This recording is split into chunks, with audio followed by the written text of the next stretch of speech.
Assalamu alaikum everyone, welcome back to part 3 of today's reading of the Mehdi, the Awaited One, or Understanding the Awaited One.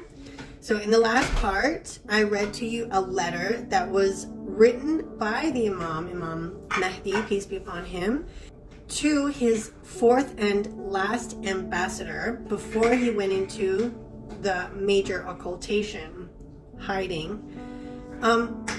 Some of you might ask, why would the 12th Imam go into hiding? And that's because the answer is to preserve himself, to preserve his life.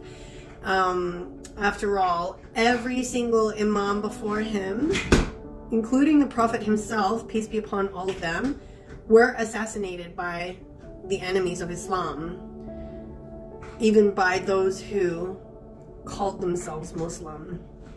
They were the enemies of Islam, even though they call themselves Muslim.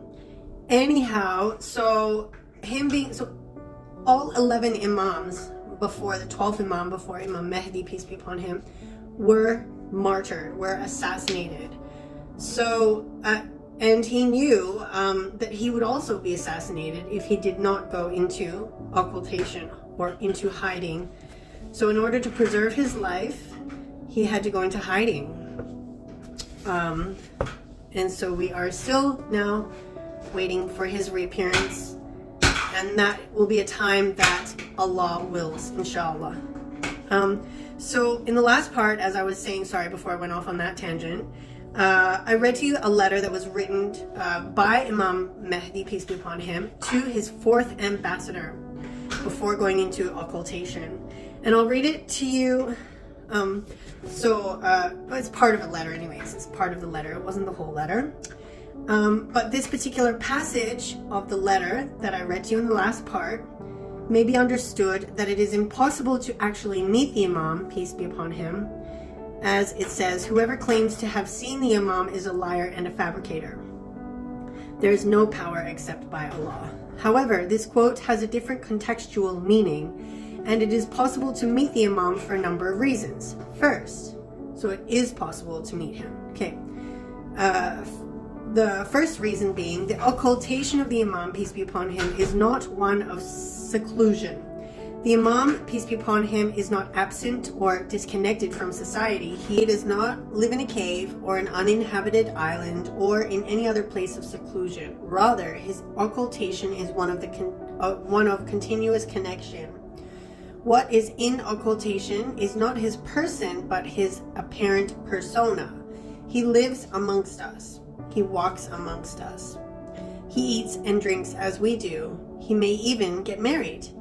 He is amongst us, but we do not recognize his immaculate persona. That is why we read in Dua al-Nudba, "May I be your ransom, O you who have been hidden from our eyes, yet are never absent from our hearts. May I be your ransom, O you who are far from our sight, while your kind hand is not far from us. May I be your ransom, O aspiration of believing men and women who yearn for you, who upon remembering you have a sigh of longing to see you." Therefore, his occultation means an absence of his outward persona. It does not mean his physical absence, as he is amongst us and continuously connects with us. Therefore, meeting him is something which is very possible and even feasible. If the Imam alayhi salam wishes to meet us, it is up to him to decide and is out of our hands. The second reason of the 3 reasons that it is possible to meet the Imam is the following. It is a recurrent theme within Twelver Shiism that the Imam alayhi salam has met with numerous scholars. The frequency of these reports leads us to believe with certainty that meeting the Imam, peace be upon him, is quite possible and not an absolute impossibility. And third, the signed letter attributed to the Imam alayhi salam is speaking of ambassadorship and not just the possibility of meeting the Imam alayhi salam. What is categorically rejected in the letter is official ambassadorship after the fourth and final ambassador up until the emergence of the Imam alayhi salam. We understand this based on the context of the narration. The referenced passage is from a signed letter of the Imam, peace be upon him, directed to the fourth ambassador, Ali ibn Muhammad al-Samri. It tells him of his imminent passing, that he is the last ambassador, and that he should not appoint anyone to take his position. The letter then says that there will be people who will claim to have seen the Imam alayhi salam, an apparent reference to ambassadorship, and that those who claim ambassadorship are liars and fabricators. An ambassador is clearly different from any ordinary citizen. An ordinary citizen may know some things about the state, but the ambassador is naturally entrusted with confidential and sensitive information and must know the state's domestic and foreign policy. The information entrusted to an ambassador is therefore of a crucial and decisive nature.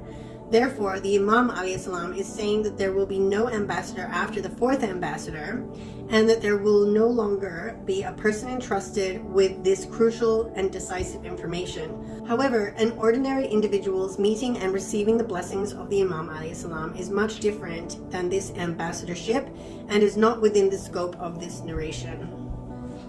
Still, the Imam alayhi salam will not meet whoever wishes to see him. He chooses specific individuals for some greater private or public good.